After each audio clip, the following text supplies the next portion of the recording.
ভাগবতের মাধ্যমে আমরা জানতে পারবো যে কিভাবে আমাদের এই ভগবানের শরণাপন্ন হতে হবে। ভাগবত জানিয়ে দেবেন কিভাবে কৃষ্ণ পাওয়া যায়।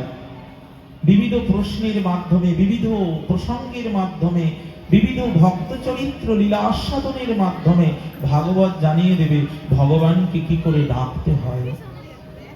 সকলই ভাগবতের মধ্যে আছে। ঠাকুর মহাশয় কি বলছে? গীতা এবং ভাগবত দুটিকেই আমাদের কলিজীবকে আশ্রয় করতে হবে।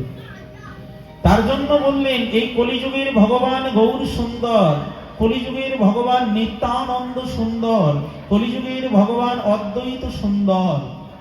শ্রী চৈতন্য, নিত্যানন্দ, শ্রী অদ্বৈত সীতা, তিনজন হলো ঈশ্বর তত্ত্ব।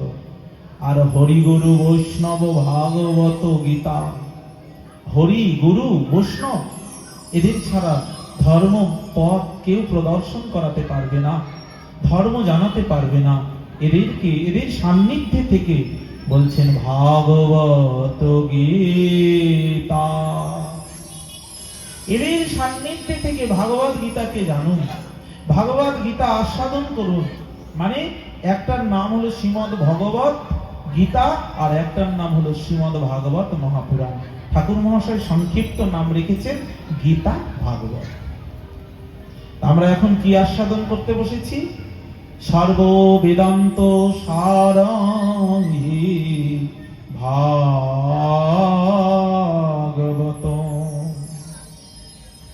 সমস্ত বেদ বেদান্তের সার হচ্ছে ভাগবত।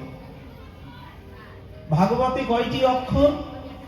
ভগবত, তাই তো? আমরা জানি ভাগবতে হচ্ছে 4টি অক্ষর। আচার্যগণ বলছেন যে ভাগবত কেমন? বলছেন সর্ব শাস্ত্রাবিধি পীয়ূষ সর্ব বেদৈক সৎফল সর্ব সিদ্ধান্ত রত্নাঢ্য সর্বলোকৈক দিকপ্রদ। এই মহিমা, ভাগবতের মহিমা কীর্তন করছেন পদ্মপুরাণ। ভাগবত নিজের মহিমার কথা নিজ গ্রন্থে লেখেনি। হ্যাঁ, নিজের গুণ কখনো কেউ বলে যে আমি ভালো, আমি শ্রেষ্ঠ, আমি মহান, আমি গরিয়ান? এটা কেউ বলে?